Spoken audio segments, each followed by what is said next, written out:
Well, Ron Jesser. I was the director of counseling when I retired. I held that position, well, I was at counseling from day one. Uh, Started in October of 1973. We first opened the college. I also coached basketball here back in the 70s, and I was director of student activities. I had a bunch of titles. I'm sure that you have several jobs you have to do too. But we started back, no campus, no phone. The counselors met in a classroom. We started at St. Gabriel's School over on Silver Street off of Malvern, old Catholic church. It had like 4 classrooms, and then their cafeteria was our library. But when class met, we had to pack our stuff and get back in our cars. And well, I was scared when I took this job, but I had a lot of faith in Dr. Fisher, who this building's named after. And he was the superintendent in the Hot Springs School. I was working for him. I was principal at Southwest Junior High at the time. I said, I got a good job. Whether this college is going to work or not. But that fall, we didn't start in September or August like normal. We started in October. We had 500 students, and we were excited. And then at semester, we had 1,000. And it's been growing ever since. So that's a long way from, we met in churches, art department. They had, remember Thad Flanagan and his bunch, they had classes up on Washita Avenue. And it was fun, really, but it was scary at first. What do you think sets National Park apart from other colleges in Well, I think it's faculty and staff. I think we've always had great instructors. I mean, from day one, which I couldn't think of anybody better than Dr. Hogan. He's a go-getter. I got to work for him 1.5 years, and you can look and see what he's done. And the one thing I heard him say, he was going to hire rock stars, and pretty much has. And I think that's the big thing. Which we go back before dorm. We had no dorms, And I think that's a great addition to the camp, especially for athletics. I can remember when I was coaching here, I had no place to put kids. I lost a 6'10" kid because I couldn't find housing for him. That was tough, Can you describe National Park in 2 or 3 words? First thing you think about is the convenience for somebody to stay at home and go to school, or within the 7 or 8 counties that they can get here. They can drive from Mount Ida in 30 minutes, or Glenwood, and I think that's been a real blessing for a lot of kids who got a degree. I know I grew up in my hometown where about University of Arkansas Monticello is. I probably wouldn't have gotten a degree if I hadn't lived 3 miles from the campus. And it's a big advantage. Is there any faculty or staff that had a big impact on you your time here? Well, I was really impressed with Dr. Ken Cook. Roger Fox, who's still here. Roger, I was actually his advisor. He was a student here. And, well, there was several of them, but the people are kind of dwindling away. I see Lisa Hopper's retired, and I was always impressed with her and financial aid. And but Dr. Cook was a great instructor, and Roger is a great instructor in the English department. And Van Davis in history department was he. Oh, probably the one person I had as much respect for passed away this past week, Ron Garner. And I had so much respect for him. He was a big, tall man, but he was very patient, and he was dean of students. I always had a lot of respect for Dr. Fisher. What changes have you witnessed over your time here? Well, the big change is the dorm and the student center. I sent Dr. Hogan a note.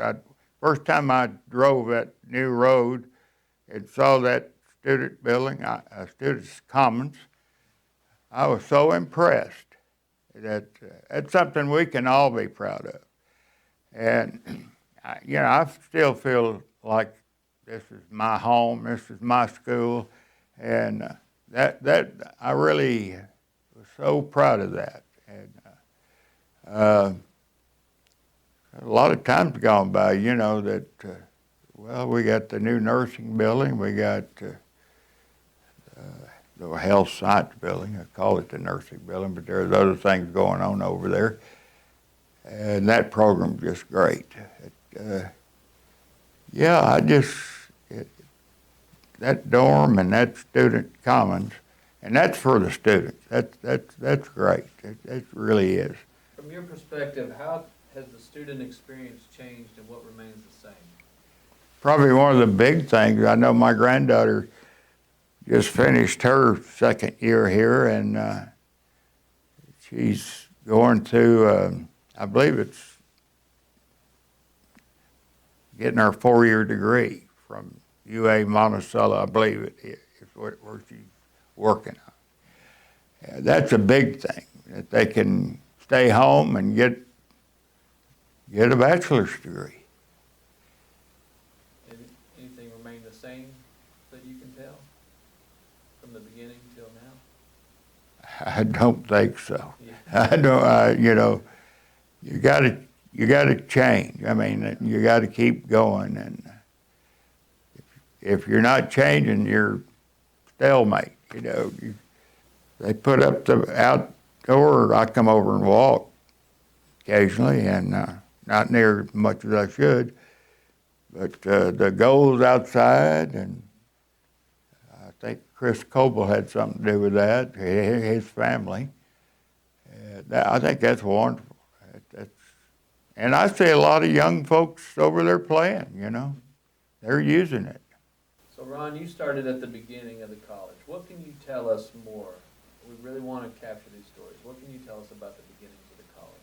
Well, like I said, we started at St. Gabriel that first year. I believe in January of '74, we moved into the First Methodist Church. We had counseling center set up in the basement there, and we had classes there. And which at that time we were running about 1,200 students. We had a big night school, and all the night classes met at Southwest Junior High, which we had a connection there because I had been there. And that's where a lot of our students were, and from that, we actually didn't move here until January, I believe it was 1976, that we moved on campus. And they had to cut back. We had liberal arts building, we had the library, We had the math science building and the administration building, and the counseling center was in one of those pods, which they've redone those now. And then we stayed in there for, several years, and back we moved into I call it the mobile home park. We had trailers set up, 2 or 3 of them, while this building was going up. And we moved in here in April of '95. So I was here 42 years. Saw a lot of changes. But the biggest change is the physical plant. It's a beautiful campus, and it's something that all of Hot Springs and Garland County can be real proud of. So out of your coaching time here, were there any teams that stood out that you coached? Oh yeah, we had, we started in 1974. Danny Sheets was the coach, and they tried to do it with just local kids, and they won 3 games.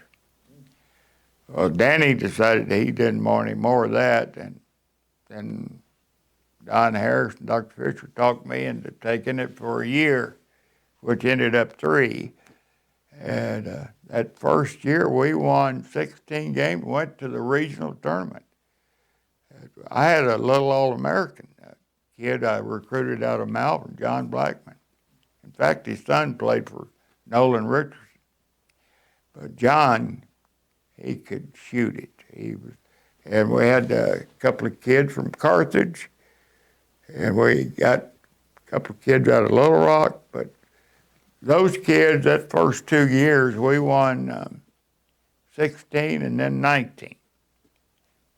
So we went to the regional both years. The last year we were kind of underachievers. We didn't quite live up to what I thought we should be, but we still won 12, 14 games. But we did all right. What do you hope to see for the future of the college? I can see it continue to grow. I understand they're going to build another dorm, and I can see more people living on campus, because I'm sure it's pretty hard for a young person to find a place to stay at the cost. It's probably real steep. I don't know what an apartment would cost anybody, but I'm sure they don't have that pocket change for that. But the dorms, and food services, I think all that's just going to help them. I can see it being 4,000 maybe total enrollment. I don't know what it is right now, which we hit that at one time because people weren't working. Hard times, people go to college, don't have a job. And we hit that. Weyerhaeuser closed their mill and rental shut down. We had all kinds of students in here. Do you have any funny stories or interesting stories of your time here that would be funny? Well, one thing that comes to mind real quick is they were talking to me about coming. And here I am.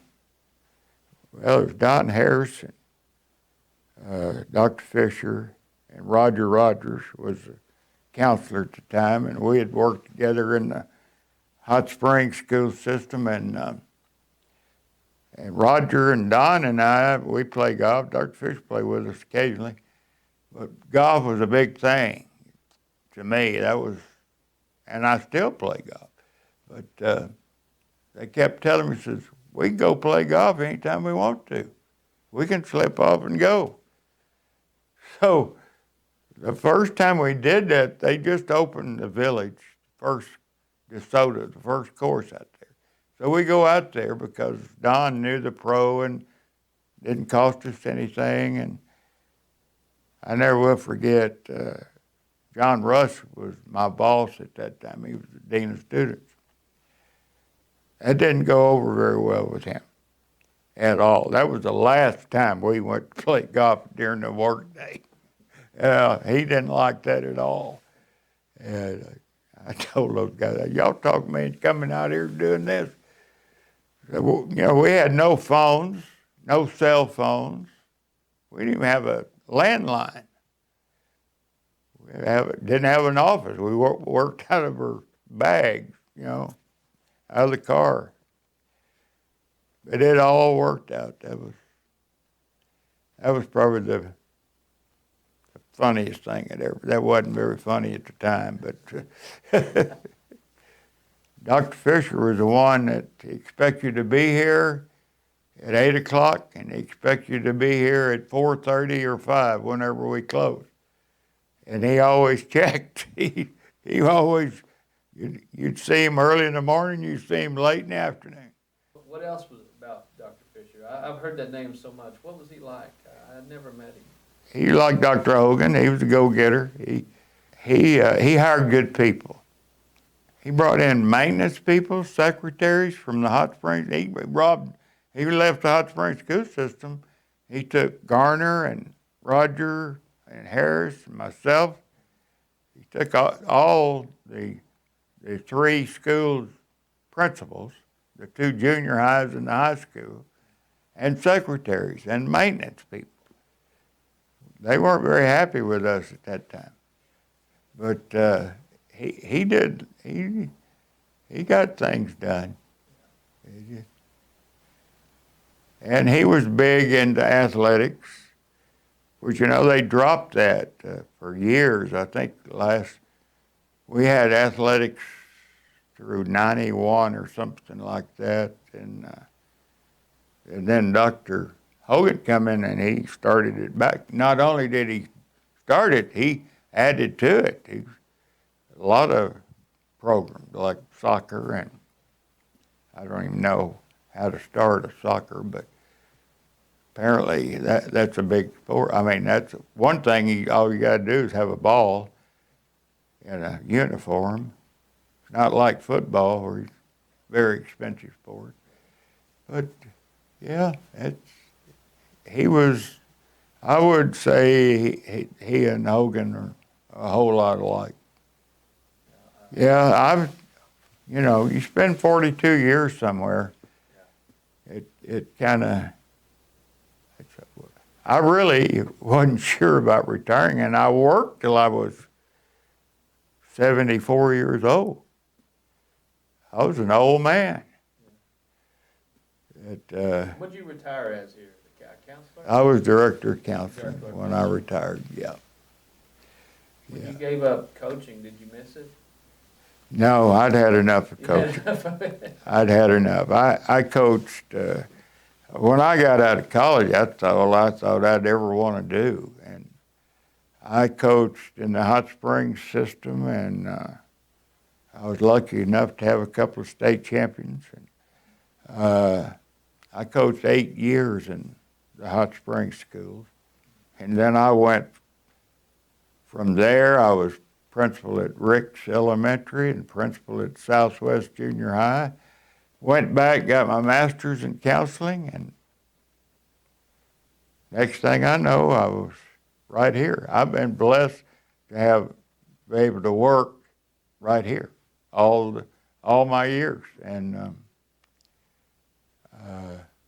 I probably missed the counseling part more than I did the coaching. I enjoyed working with students, seeing them become successful like you.